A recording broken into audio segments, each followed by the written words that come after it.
Thank you for joining this latest episode of Cardinal Control Room. I'm Nathan Wilson, the moderator for this episode. Before we jump into the interview, we want to give a quick update. On September 23rd, we did the original interview. On September 24th, a tentative agreement was unveiled.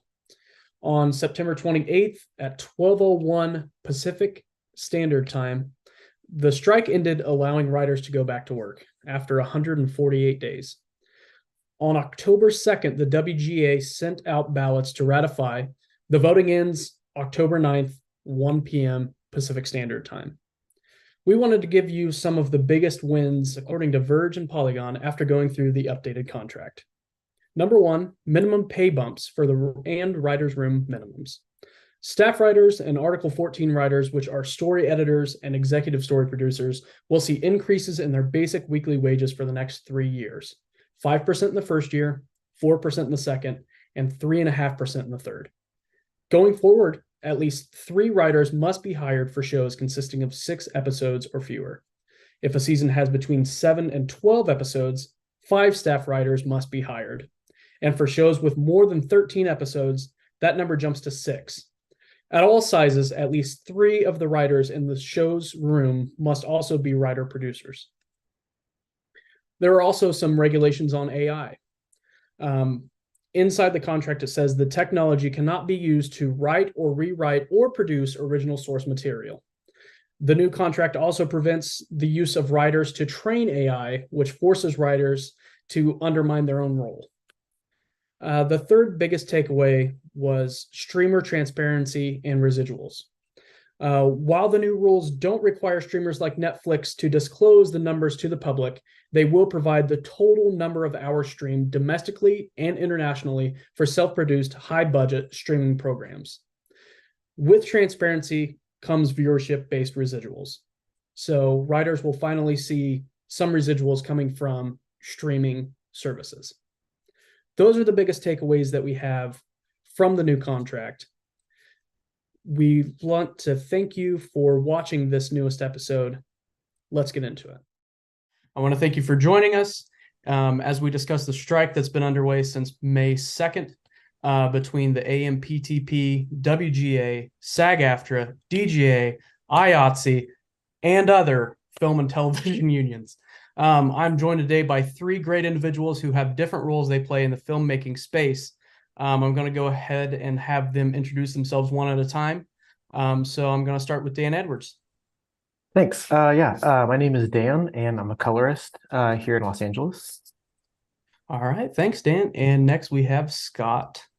Hey, I'm Scott. I'm a TV producer here in Los Angeles. All right. And finally, we have Alex. My name is Alex Gracie. I'm a member of IATSE Local 728, and I'm a lighting programmer here in Los Angeles. Awesome. Thanks, guys.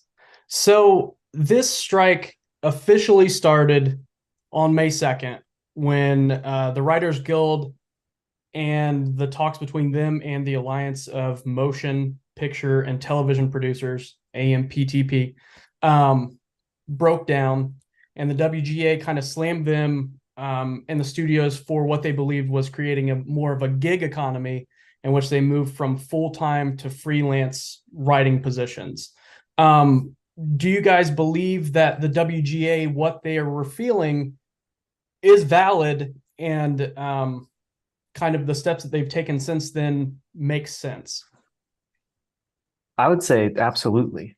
And I think what the WGA is feeling is honestly what it's kind of a microcosm of what's happening in our economy as a whole. If you look at the rise of gig economy and other gig workers with like DoorDash, Uber Eats, Lyft, you name it, labor is becoming more of like a commodity. And it's really great to see, some unification, and especially with the UAW strike happening as well. We're starting to see labor be a competitive market force, and the more unity we can get behind that, I think the better. Yeah, I mean, there's other issues as well. I mean, are we going to talk about like AI and all that stuff as well? Or okay, yeah. Cool, yeah. But as far as like, yeah, what the WGA is asking for is, certainly reasonable. It's very reasonable, and it's not outside the realm of doing, you know, like they've, you know, the studios have a lot of money. They've got record profits, you know, year after year, especially in the pandemic. And it's kind of their fault for a lot of this, especially like, you know, with Netflix, you know, having a business model that is unsustainable. You know, they've kind of made their own bed, and now they're kind of trying not to sleep in it. So unfortunately, you know, they have for them, there's a lot of people out there that do a lot of work for them, and they need to be compensated. And, you know, so I think the strike is more than justified. Alex? You know, I'm always going to side with the workers on this one. Yeah, absolutely. I think the asks that the writers first and then SAG-AFTRA made afterwards are both incredibly valid. I think we've seen all of these collected companies that represent that the AMPTP represents have lost 4, 5, 6 times as much money as the writers were offered, as much as the writers deal would cost them. So I don't necessarily think it's about the money for these big companies. I think it's about keeping workers in place. And so in terms of like turning it into a gig economy, which was your question, the third sticking point that the writers are having is that writers' rooms are getting smaller, and so they're interested in a writers' room minimum. And so I think this is something that they will be willing to compromise with. They're in the rooms this previous week. They'll be in the rooms this coming week, but that is something that is a point of contention with them, is that they want to make sure that if a writer's room needs 10 people, there's 10 people in it. And we're often finding writers' rooms shrinking. And so one of these points that they're trying to make is that. Okay, and Scott kind of brought it up.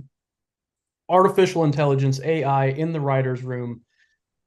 Do you believe in any way that artificial intelligence could replace a writer? I'm not saying that I feel this way, but I know that the studios feel this way. And, you know, what is your take on them thinking that that's even possible? It even goes beyond that, though, because now there's technology. I mean, AI is insane, right? So it's like, now you can, I know there's articles about it. I've seen the technology myself, but you can, you know, ingest a certain amount of somebody's voice, you know, they read a script, you know, they read, you know, a couple pages, and then you can type in a prompt, and then all of a sudden you have the voiceover for, you know, what you're doing.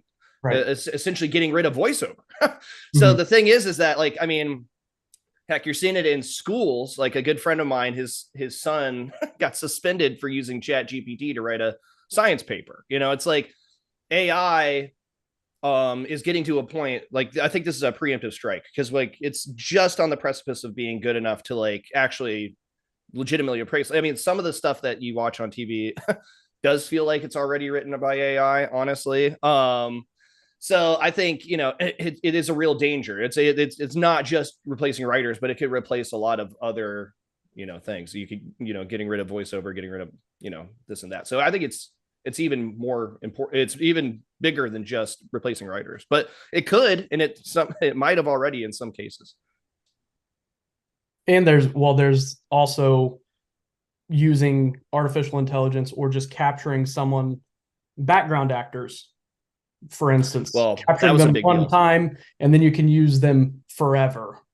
So it's not, like you're saying, it's not just the writers that they're kind of going after, it's actors. It's kind of evolving into where they could try and do everyone. I know that The Lion King, the remake of The Lion King, was all done in VR. So you didn't really have full-on lighting crews that were working on that, or camera crews that were working on that, or any kind of crews. It was kind of more of a, let's try this out and see where it goes. So do you guys see that happening with AI? The studios are just, we're just trying this out and seeing how we can use it in the future. Well, if there's anything that can be used, it can be leveraged as like a cost-saving measure. They're obviously always going to do it. But, you know, I do wonder, the AI models are only as good as the data that's like fed into them. So at what point, you know, we keep feeding things into the AI model, you know, it's just like a huge like degradation in quality. I mean, if you don't have that human element and everything, then what's the point in making any of this? You know, I could see like simple scripts or voiceovers being written by that, but what would be the intentions? Scott, I feel like you had more articulate opinions on it. Yeah, I mean, piggybacking off that, what I think is funny, or what I noticed, do you guys remember? Just it was recent. It was earlier this year, I think, where it kind of became in vogue to use the AI like artist websites. I can't quite remember what they're called. I can't quite remember. If you remember, let me know. But what's hilarious is you could literally type in anything in there, and yet somehow everybody still came up with the same spaceman, it like floating in space. Like it still came out all the same. It was still it's so bad. I don't know, but I think what I did want to say is that like the AI thing is really difficult because it's got a lot of nuance, right? So like AI itself can be used in some ways that are like, helpful and not creative, right? So like, for instance, on my last show, we had some really bad audio. It was a hidden camera show. So like they had audio hidden in like a toaster oven and like, here and there. And it was all reverby bad. It was low. And one of our editors was like, like traditional filters, we're running through this stuff in Avid, like it's not working. And he's like, well, I don't want to be the guy that says it, but I've got this AI program that we can run it through and clean up the audio. And lo and behold, it sounded amazing. So all of a sudden, the worst degraded audio was actually usable. And it's like, that's not quite a creative thing, right? That AI didn't write anything. It didn't replace anything, but it just made things better. So I do feel like, there's a certain level. Now, how do you regulate it? How do you, that it's going to be very difficult. And I think that might be one of the sticking points with these talks is like, obviously they've banned ChatGPT in school, but they have a program to detect it. So it's like, are they going to make these companies like, do we have to run everything through a program? Is there like, AI police? I don't know. I think that's going to be very difficult to be able to actually police the use of it.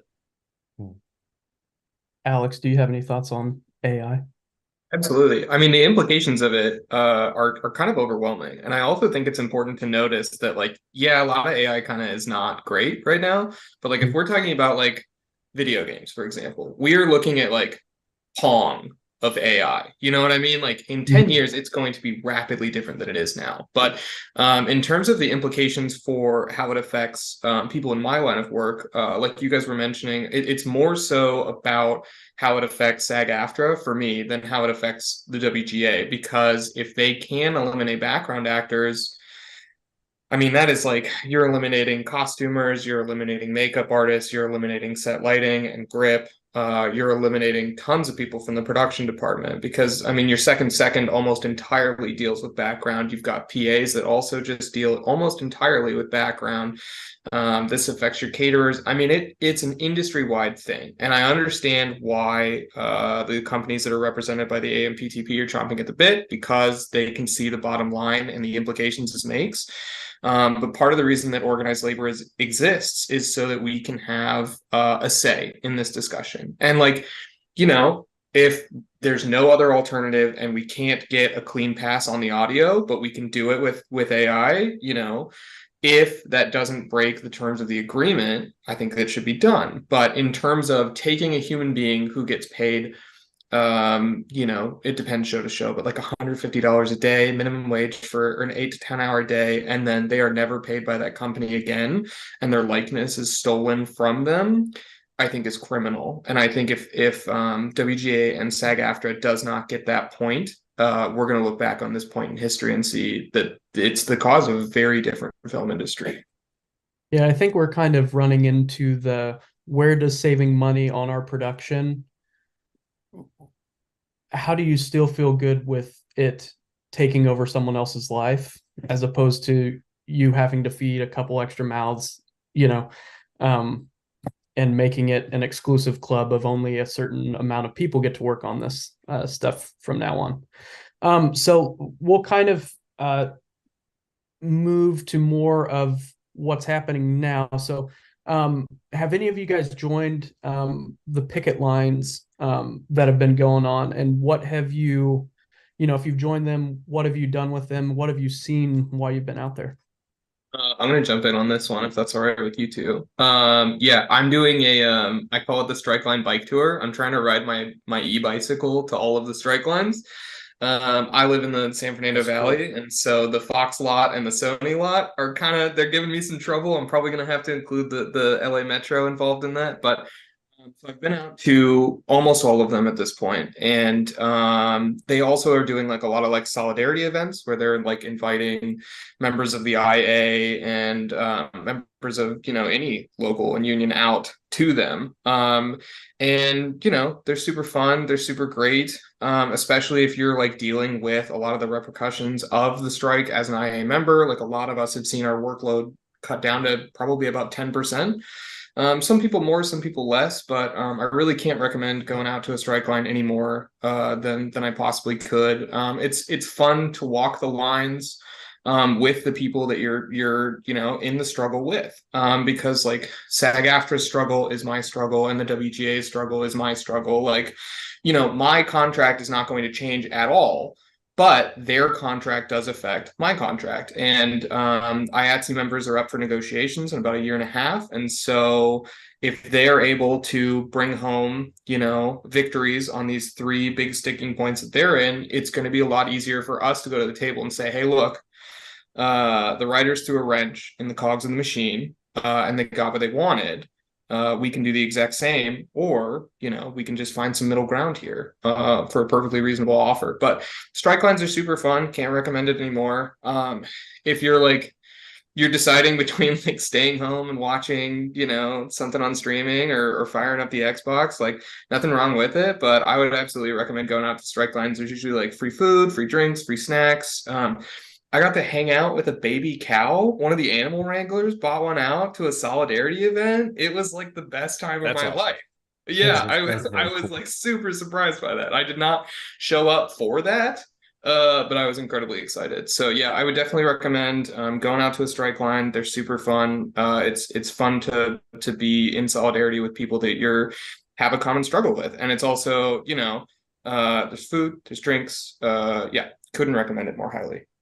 So for people like me living in Indiana, what's a way that I myself can get involved by being so far away from, the studios and things like that? It's harder to donate your time when there's an entire country between you. But if you find that you are not financially impacted by the strike, there are several different organizations where you can lend some bucks to. You can donate to the ECF, the Entertainment Community Fund. ECF doles out money to writers and actors, of course, but also IATSE members, DGA members, like almost any organized labor. There's also a mutual aid organization that started up called, oh my goodness, I'm blanking on it. It's like the Green Envelope. And green envelopes are residual checks that writers get. And so they started it as writers so that they could dole out grocery money to anybody in the industry. You don't even have to be union because it's impacting people that are outside of unions as well. And so I know it's very difficult, almost impossible to donate your time, but there is ways to donate your money. Also to stay in connection with what the unions are asking. Like the unions are not currently asking that anybody cut their streaming services. I'm huge into organized labor. I still haven't cut any of mine. If they do ask for that, that might be something. But yeah, there's the ECF and the green envelopes. I can send you in an email so that we could link it to this if people are interested. But if you're not in the LA area, the Atlanta area, or the New York area where there are big picket lines going on, that's always a great way to jump in. And also your local food bank donations as well go a long way, because as you mentioned, the effects like ripple throughout portions of the industry that we don't even see or maybe don't even think of. Obviously myself included. So I think they've noted that demand has gone up. And so I think making sure that we can take care of everybody as best as we can is also a good we should definitely do that. And the Food Bank of Los Angeles is another great organization. So each of you are in kind of different aspects of the industry. How has the strike affected what you do so far? Yeah, I'll take the reality side, the reality TV side. So, now me personally, I work mainly in reality. I've done a little bit of scripted, but my main bread and butter is reality. And as a reality producer, I don't have a I don't have a guild. I don't have anything like that to join, unfortunately. So what has happened is that in the past, I think it was 2008 was the last big strike. There was a huge reality TV boom, and it gave rise to a lot of shows, and that had its own. It was it had its own repercussions. Now this time we're not seeing that. What's interestingly enough, and I think you've seen this with streaming shows and stuff like that too, is the companies, they knew this was going to happen, right? So they've been planning this for a while, and they started putting shows, especially reality, which could be made cheaply and quickly. They put a lot in the can, so they've got a lot to sit on, or enough to sit on, so that they figured that they could wait it out. So right now what I'm seeing is that usually, even in a down year, this is even farther down than a down year in reality. So there's a lot of shows. I mean, Survivor's coming out, but they shot that 2 years ago. It's been shot way in the past, and there's just a lot of editing going on. And even now there's stuff, there's not enough stuff to edit right now. So all of a sudden I'm hearing from editors that are out of work. They're usually working all the time. So even in reality, which you wouldn't think that it would be affected. It wasn't affected in the past. In fact, it just flourished. Well, now it's hurting as well, just because they knew this was going to happen. They planned for it. And it's pretty nefarious. It's awful. So I'm legitimately shocked by that, Scott. No, I really thought that you were going to be like, I'm having my life, work's coming in left and right. I get to hire all of my favorite people because the whole town. That's legitimately shocking. I would not have expected. A lot of good people. I was surprised by that too. No, it's the truth, man. And it's I've seen it. Wow. There's only a few shows right now that are even cutting right now. And even there's only a few shows, that shiny floor shows, that are shooting right now. And because a lot of the hosts are SAG, so you can't shoot some of these shows if you have a SAG actor as your host. That totally makes sense, because in the 2008 strike, it was just WGA. It was not WGA and SAG. I would not have thought of that at all. This added a whole other layer to it. So now you have shows without hosts. And that's why the last show that I was working on, and actually my last day was Friday, yesterday. So now I'm a free agent for now. But it was basically an ABC News show. And the only reason that they could, shoot is because they weren't using SAG actors. They were using locals. They were going to locals, and they were in West Virginia, Texas, and they were using local actors, small time actors. And then the host, he's not SAG, he's a newscaster. So, technically he's a news guy. So it's these shows, there's some that are still filming and still shooting, but it's not like it was. And I know for 100%, I know very well about American Ninja Warrior. All of a sudden they switched to the 2-year model. So they already have another season in the can. They're cutting it right now. They're not filming next year. So there's a lot of these shows, Top Chef, Master Chef, that have filmed seasons in advance, and they're just cutting them right now. So there's some that are still, shooting right now, but it's a small amount. And it's kind of, you can see the pre-planning from the studios. They knew this was going to happen. They knew this is going to happen this time. Is going to be a big deal. And so they planned ahead. And that's why you hear that's why some of that stuff, the quotes that are coming out from the heads of the studios, it's so nefarious. It's so bad.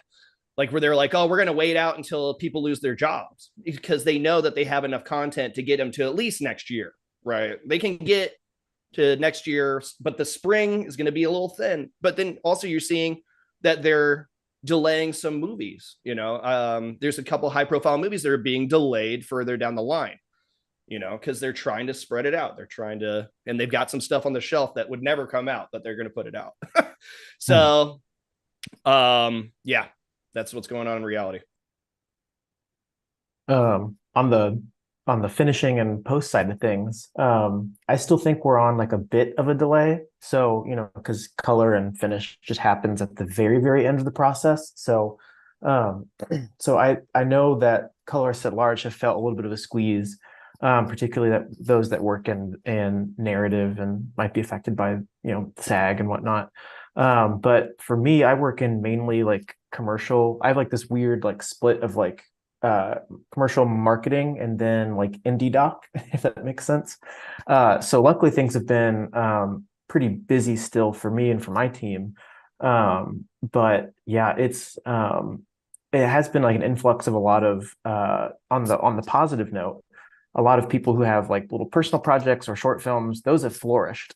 So it's been a great time to explore a little extra creativity with some friends and see some concepts kind of fleshed out, and some people even making kind of proof of concepts, so that way they can, when it's it's able to be for pitching and able to be done, they can kind of hit the ground running. So that's been a lot of fun to explore that with some friends and collaborators.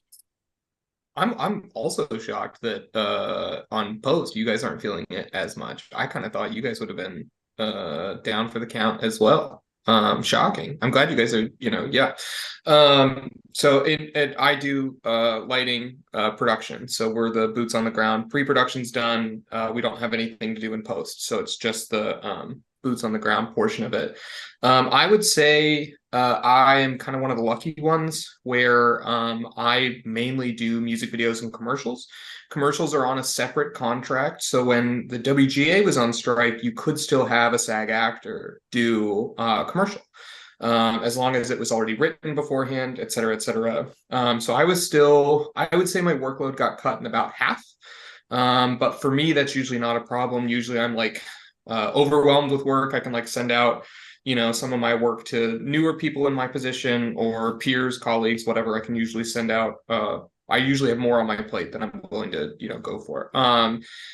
I would say it really got rough for me when SAG joined in, because at that point it's only music videos in town that are shooting, and some reality, like Scott said, but it was that was a bigger drop for me. So I would say my workload's been cut down to about 10% of what it was before the strikes. And like Scott mentioned earlier, the studios knew this was coming. They knew that they had a couple of bones to pick, and that they were not willing to give the writers and then subsequently the actors what they were going to ask for. And they knew about this. So I even heard from a lot of my friends that January through April and May until the strike happened were super slow. I luckily had...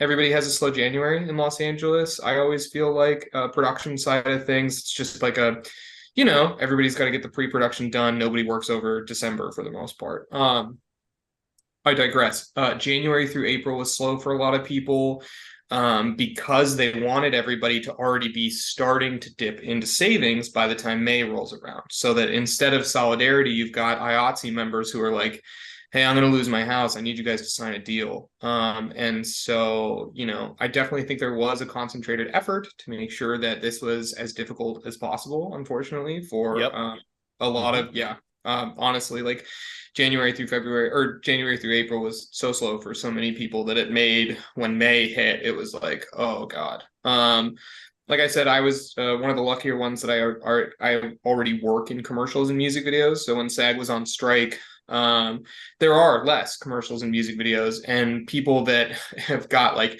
10 years experience on me are usually snatching those up at this point. But yeah, it's definitely had an incredibly significant impact from when WGA jumped in, and then an even more significant impact when SAG-AFTRA joined the strike line as well.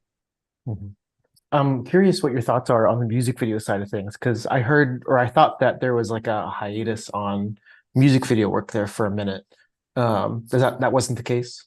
I didn't notice any. No, I worked on the new SZA music video that just came out. Cool. I'm trying to think of like we did the Ice Spice Nicki Minaj music video that was during the strike. I haven't noticed any slowdown. I think the only way that you could get in trouble with that is like a Taylor Swift music video, because Taylor holds a SAG card. So if any of your musicians are also actors, I think then you could get in trouble with it.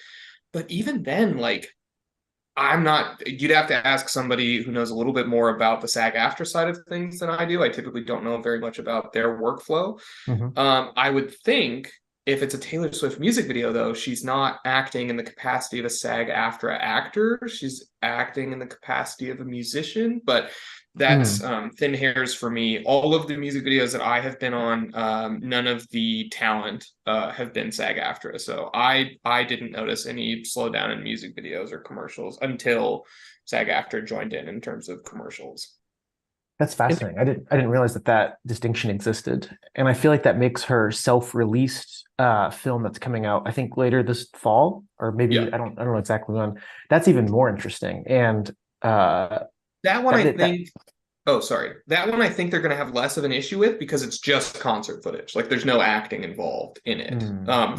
From what little I know, my wife's the big Swiftie, so I don't know as much about Taylor's career and how it's going. But from what I've understood, that's documentary, and so it'd be a separate contract. And then because she's not like acting per se, I think they're going to be okay with that one.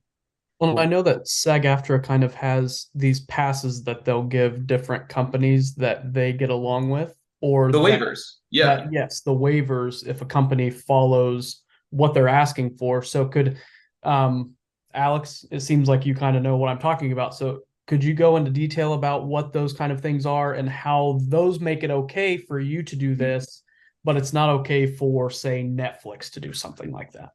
Yeah, absolutely. So I know of A24, everyone's favorite independent movie company these days, are still making movies, and they are not crossing picket lines. They are not invalidating themselves. And so what smaller companies like A24, don't quote me on this one, I think Blumhouse is also doing a couple of movies. There are like these smaller, more independent, not studio-based movies. Sometimes the studios buy their movies, but they don't start studio picture films that are getting what's called a waiver. And a waiver essentially says, here are all of the things that you are asking for at the negotiations table.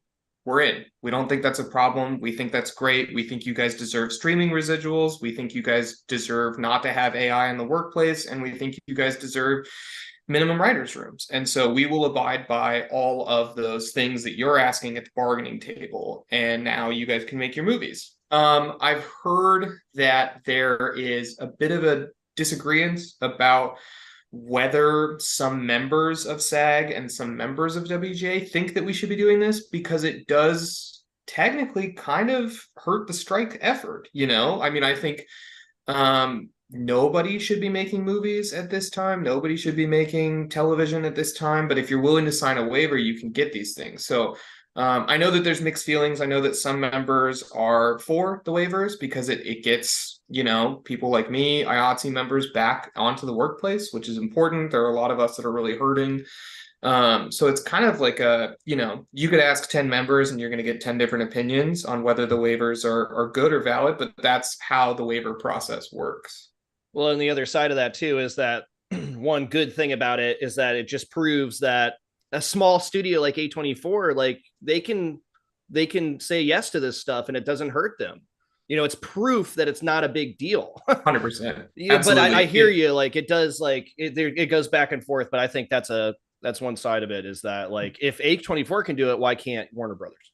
Yeah, exactly. If this small company that does like $5 to $10 million movies can afford what the writers and the actors are asking for, exactly, how come these studios that crank out $100 million mega movies can't afford it? Right. Well, and that's, we kind of talked about this earlier, but and I think you mentioned it, that it's not about money. It does not feel like at this point, it does not feel like this is about money. It's about power. It's about power over people and power over, you know, the workforce. Because if it was about money, this would have been settled a long time ago, because they have the money. If A24 has the money, then Warner Bros. Does. Right. So what happens if, say, someone who, you know, is tired of not working goes ahead and joins a shoot that's going on and kind of crosses this picket line? What kind of repercussions could this have for them, not only currently, but after the strike is over, after a new deal is done and things are moving again? Guy, you're grinning. You want it, or you want me to do it? We take them out in the middle of the street and we throw tomatoes at them. That's what we do. They're publicly shamed, tarred and feathered. Version of it. Yeah. Public shaming. Yeah. No, there's a ton of societal pressure, like you mentioned, but also Historically, when we've seen workers crossing the line and working on struck content, what often happens is that there's not an official blacklist, but those names are written down and those names are remembered and then those names are recalled. And that, maybe right now you're a young, hungry, non-union filmmaker who's tired of not working on things, and the Drew Barrymore show is looking, that did resolve Bill itself. Maher. Let's say this is a week ago, and the Drew Barrymore show is looking for a lighting console programmer. And let's say I take that job and I'm not a union member, or I am a union member and I'm just willing to cross the picket line to work on struck content. If you're not a union member, your name's written down. You will essentially be unallowed to join labor unions. We've seen this happen historically. Like a few years back, we had Sharknado that continued to film in Los Angeles when they were asked not to by the unions because they fired several people for trying to work in organized labor. So the director of photography, the DP that came in, crossed the picket line and worked on struck content, was never allowed to join Local 600. They did make advancements in their career. They probably could have joined Local 600, which is the camera union here and internationally. And it's definitely stalled out their career. So if anybody's watching this and thinking, this would be a good opportunity to get my foot in the door, the better opportunity to get your foot in the door is if you are ever asked to work on struck content, to cross a picket line, contact your local labor union that you're interested in, take the job, and then don't show up for it. You can send your call sheet into the call steward to the labor union that you're interested in joining. And now, instead of being on a list of people not to admit to a labor union, you're on a list of when the town gets busy, you might just get a phone call. You might get those permit days that you're after. Yeah, and I was gonna say, you've seen it with you mentioned Drew Barrymore and then Bill Maher. Like they were saying they were going to come back, and they say that no, all press is good press. Well, they did a U-turn real quick when they heard that would have been a huge deal if they would have crossed that line, and then there would have been a ton of people that wouldn't work for them ever again.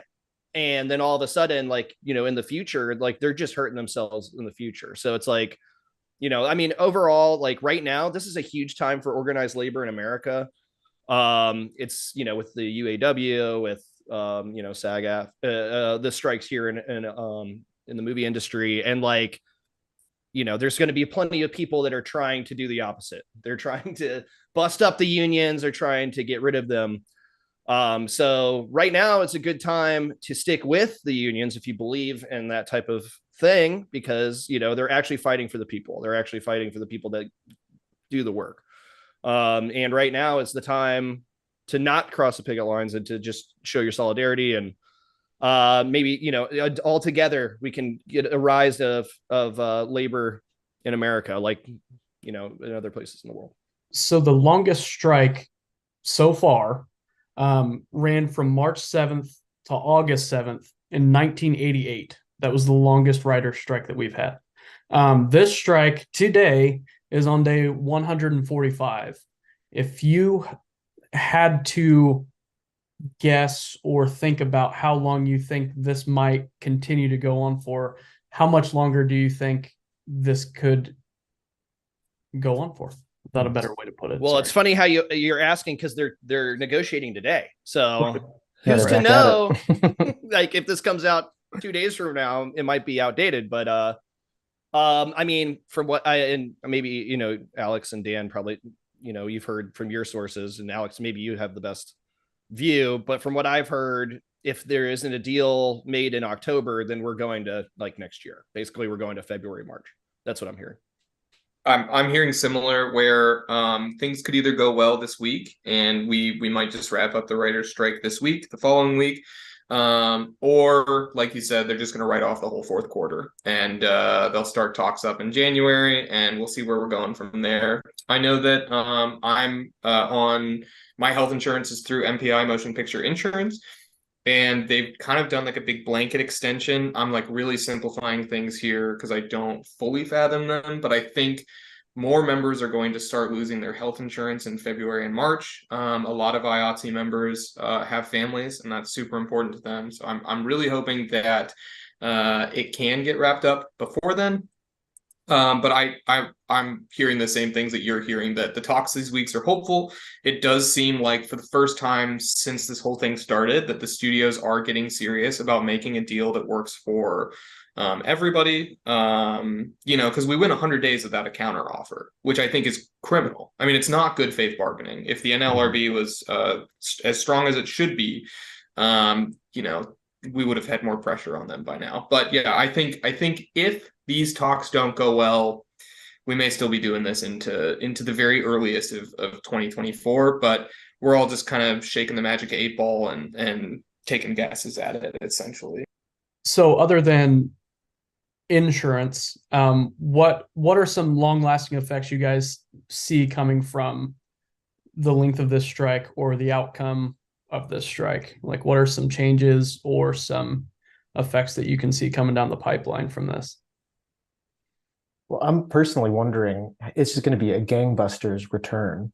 I'm wondering if that's going to be the case. I feel like we're all going to have a very hard time acclimating to everybody trying to catch back up, get through like a backlog of shows that they need to either resume, kickstart, and it's going to be hopefully a real gangbusters opportunity for, everyone who's been out of work to really level up. Because in my field, I felt like some of the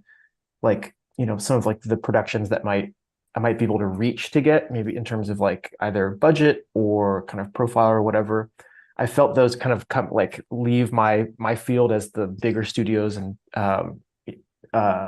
agencies have been scrambling for work. So I felt kind of like the top most quality of my work kind of go down a little bit as everyone's been scrambling.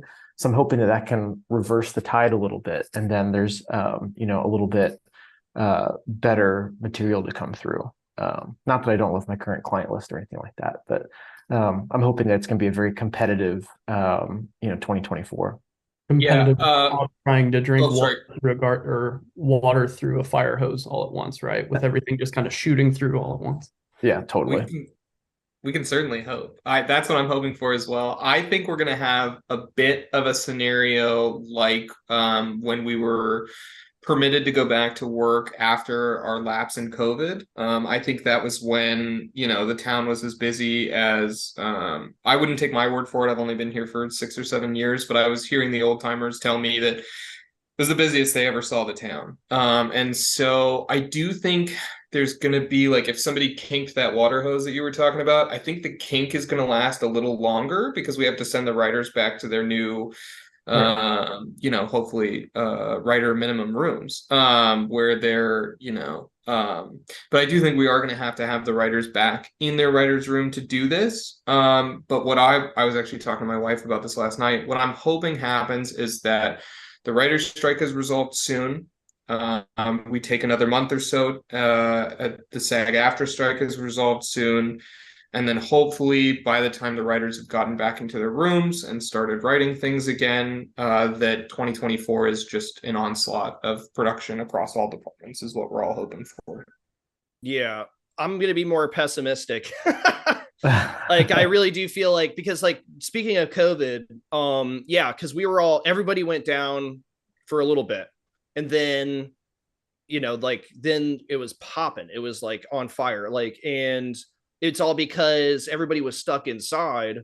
There was this huge demand all of a sudden. People were just chugging through, the metrics were nuts, right? So on the studio side, on the Netflix side, they're just people are just going through this stuff like gangbusters. So we got to fill the demand. So I don't think the demand I actually feel like the normies, the normal people out there haven't felt the squeeze, right? Like Stranger Things season 8 is still coming out or whatever, it's Loki season 2, they have this stuff in the can. The people out there are not jonesing for, they're not, they're not craving it. They haven't felt the squeeze like the workers have. So I'm not sure if the demand is going to go up like we think it's going to go. I think it might be, in my opinion, it might be a slow restart. But who knows? Who's to know? I've heard a lot of deals that were handed out before the strikes and everything happened, have a lot of them have been revoked and, cut ties. And, oh, Netflix had this overall deal with, say person X. And now that this is going on, we're getting rid of all of that. Do you see a lot of these bigger industries kind of re-upping and trying to go back to those people and re-sign them to contracts? Or do you think this is everybody except for, kind of higher up people kind of start at the same level, and it kind of opens up opportunity, like Dan was saying, for other people to kind of get their foot in the door of, hey, this person isn't as high profile as this person over here, so let's give them a chance. It won't cost us as much. Yeah, I mean, that's already happening, kind of. I don't know. Like, here's a great example, or maybe it's just a recent example, is that movie Talk to Me. Have you guys seen that? It's fantastic, by the way. Yep. But it was made by two Australian twin brother YouTubers. Yep. So they had they had this longtime YouTube channel. They were doing like Jackass style stuff, like stupid stunts. And then through like some serendipity, like they had this script. They showed that they could film, and then they went off, they did their own independent thing. And all of a sudden they have this huge hit on their hands. And now they ordered 2 more of them, or at least 1 more. I know they're in production for the second one right now. So it's like, but then on the other side, like with these deals, like the Christopher Nolans of the world, the David Finchers, the top guys are always, I feel like, going to get, called first, like, because they are the guys. Like if you see Christopher Nolan, Oppenheimer, like you're going to go, there's just some people that command more respect. But as Alex had said previous, like with A24, with some of these indie studios, hopefully we're seeing the bigger studios lose some power. The indie studios come up. Hopefully we have more of a 90s where you see, $10 million, $20 million mid-budget movies, but they're really well made. And hopefully we see a rise of those. And with that, you get a rise of filmmakers. That's just hopeful, though. I mean, who's to know if it will happen? But yeah, that's been needing to happen for a while. Like the Marvelization, the Disneyification, the Star Warsification of these movies, it's gotten bad too already. Like people, already we're feeling that, like the fatigue, the superhero fatigue, like it's the same thing over and over again. So this already needed to happen. So hopefully creatively we'll see this switch. And then hopefully with these strikes and with how the future holds, hopefully, we see more independent, smaller stuff come up. Dan, do you kind of see other people on your side of the industry, the more non-union, but getting these, bigger projects, trying to either join unions or start up unions that don't exist yet because of a strike like this and because of wages and how things are going? Not to bring up another big movie, but Dune 2, trying to replace a studio of 10,000 post people because they don't want to pay them money. Do you see something like that kind of opening more post side of eyes and kind of moving more people towards the union? Yeah, I would say probably the VFX artists of the world are the ones leading that charge, just because they are so much more plentiful and they do have so much more leverage, I would say.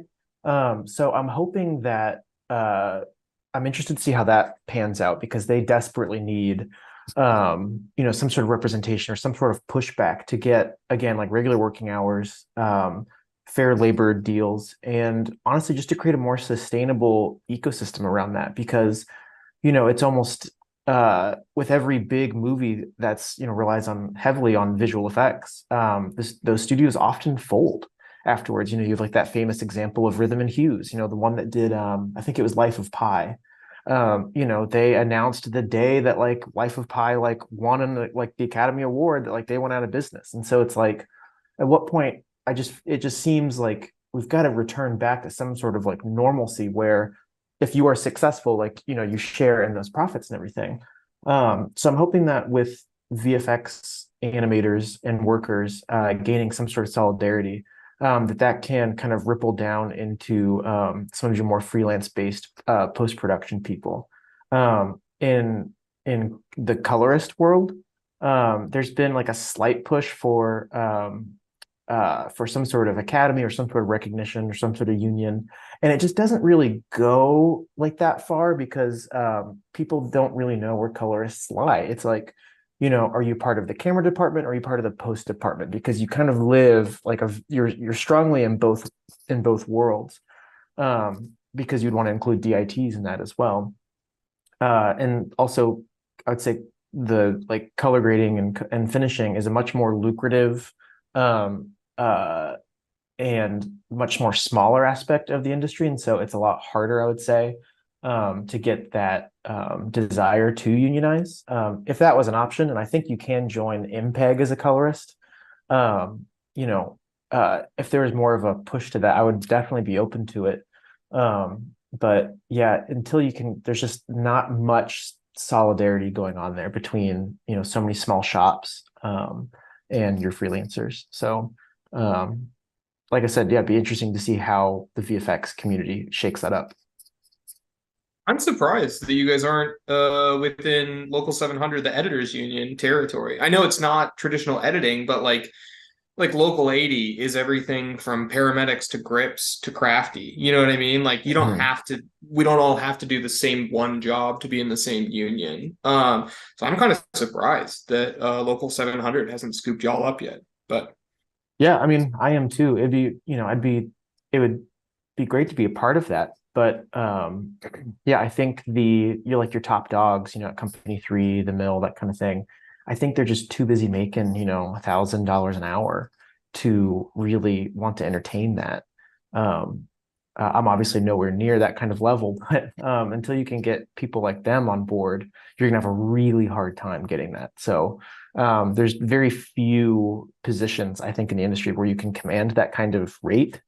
And so yeah, I'm hoping that maybe from the bottom up, maybe like a colorist at my level would be able to do that and then kind of change those tides, but I don't think it's going to happen anytime soon. It's sadly. the exact same thing with reality producers, and that like there's just people at the top that are making so much money. Like there's been pushes over the years to try and unionize, producers.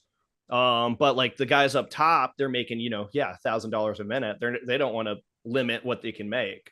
And that's always been the argument to be a producer, like over being an editor, at least from, friends of mine over the years, where it's like, well, as a producer, there's no ceiling. Well, it's like, yeah, well, the floor is pretty low too. So I don't know. The floor is dirt. Yeah, the floor is dirt. So it's like, there's been pushes in different areas to try and unionize, but there's also pushback, and yeah, it's tough to navigate. What do you think the bigger studios and the AMPTP, kind of just to wrap this up a little bit, what do you think, if anything, they will learn from a strike that's lasted as long as this one has?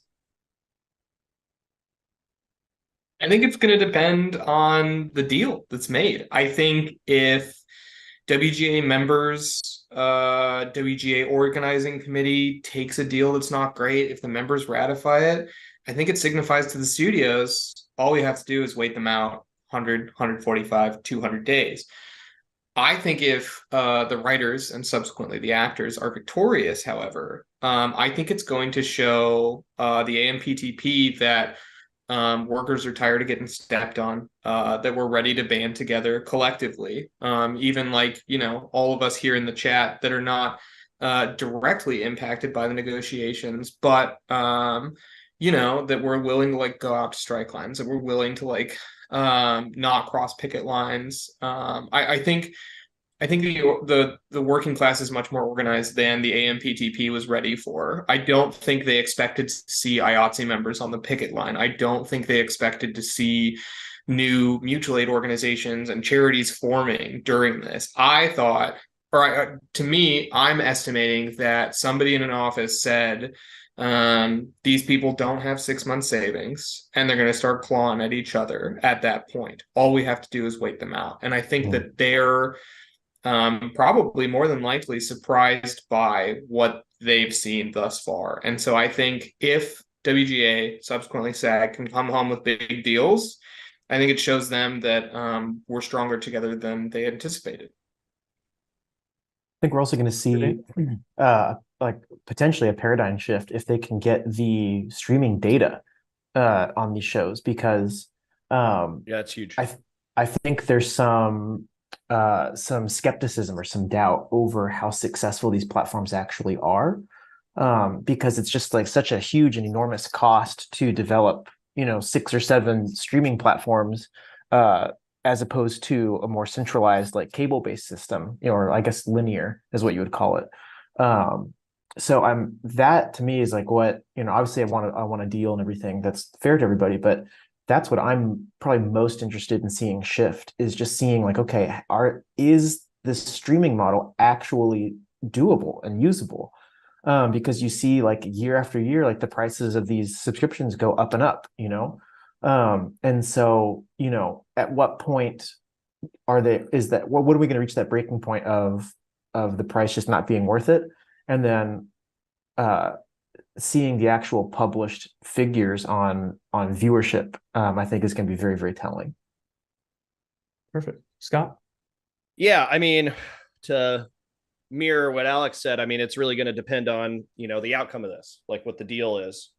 But historically, the pessimistic view, maybe the realistic view, is that they're just going to learn how to prepare better for the next one. And that's what happened last time. We've seen it. Like, it happened in 2008. It happened, in the 80s, and that they've just dug their heels in more and more every time this comes up. So it's going to come up again. They'll make a deal. There'll be a certain amount of years, and then it'll come up again. So it's like, hopefully they learn better than that. Hopefully the deal's better than that. But the other side of it is they just might learn how to dig their heels in more. Who knows?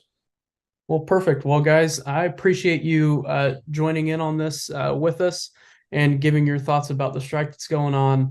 And we want to thank everybody that tunes in and watches this and kind of gets, probably a new perspective on what's going on. So thank you to Scott, Dan, and Alex for taking the time out, spending some time with us, and kind of filling us in with what's going on. It's really nice to read it over a computer screen, but hearing it and discussing it is completely another thing. And we really appreciate your guys' time. Thank you so much. Thank you. Yeah, and thank you, Nathan, for your great job moderating. Yeah, absolutely. Thanks for rounding us all up together. We have a lot of time on our hands, so thanks for giving us somewhere to usefully put our time on our hands. For sure. Yeah, absolutely. Well, thanks, guys. I appreciate it. Have a good rest of the night. Okay. Take it easy. See you later. Right. Bye.